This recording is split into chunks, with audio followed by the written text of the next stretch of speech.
First, I want to thank you very much for inviting me.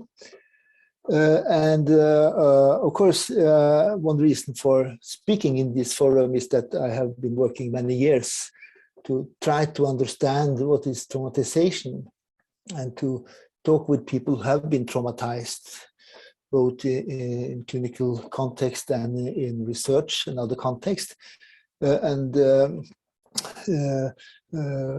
So I think I have been thinking a lot about this, but still traumatization is an enigmatic process in the mind of people.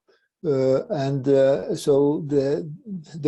perhaps the main reason to speak here is that I know that this is a quite distinguished group of people who many have been thinking and been working with traumatized people for a long time.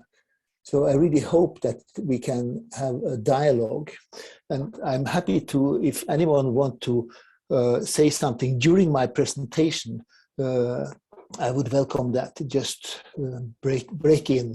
So now I will start to share my screen so I can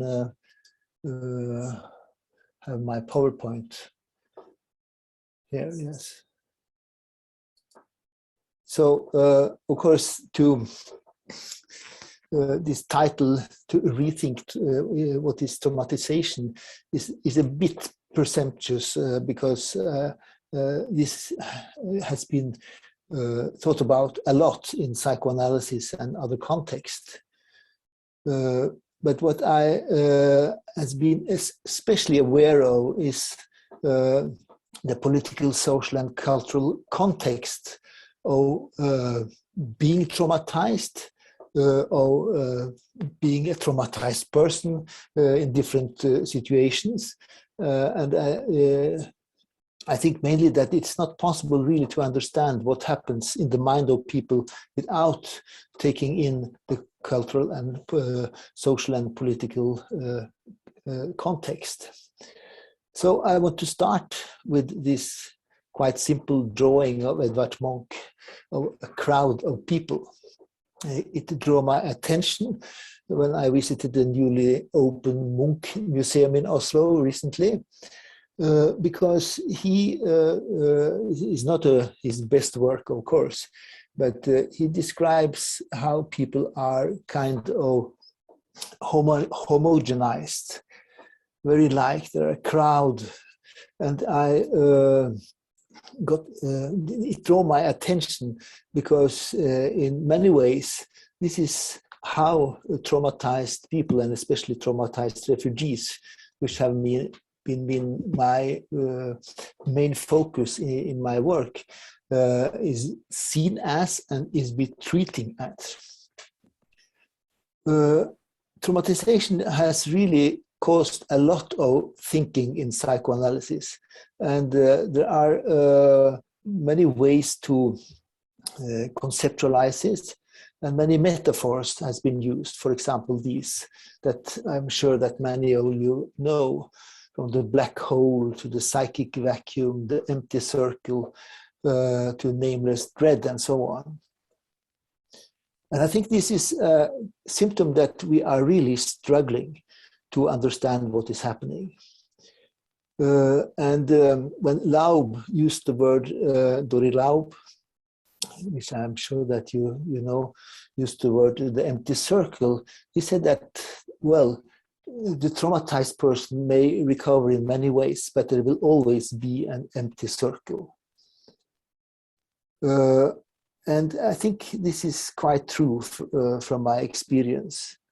And when you read, for example, Primo Levi, who in the end probably took his own life, you will understand that this kind of traumatization is not something that you are really recovered from. It don't disappear. It will always be something there in the mind. And this has been shown in our research here as well, to which I will return later on. But I think that it's this idea which is very much present in psychiatry, that you can heal the trauma is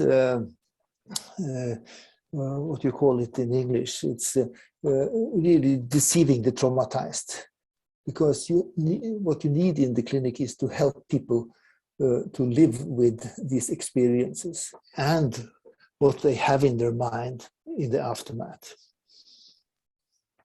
I want to start with a short story, a short meeting with a man, Mr. A, who came to my office. He was brought in a way by his comrades, and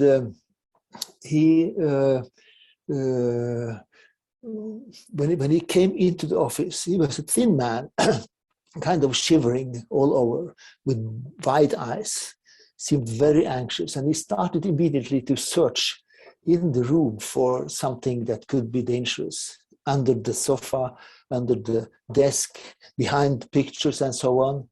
And then he sat down, was very shivering, and I asked just how his life was.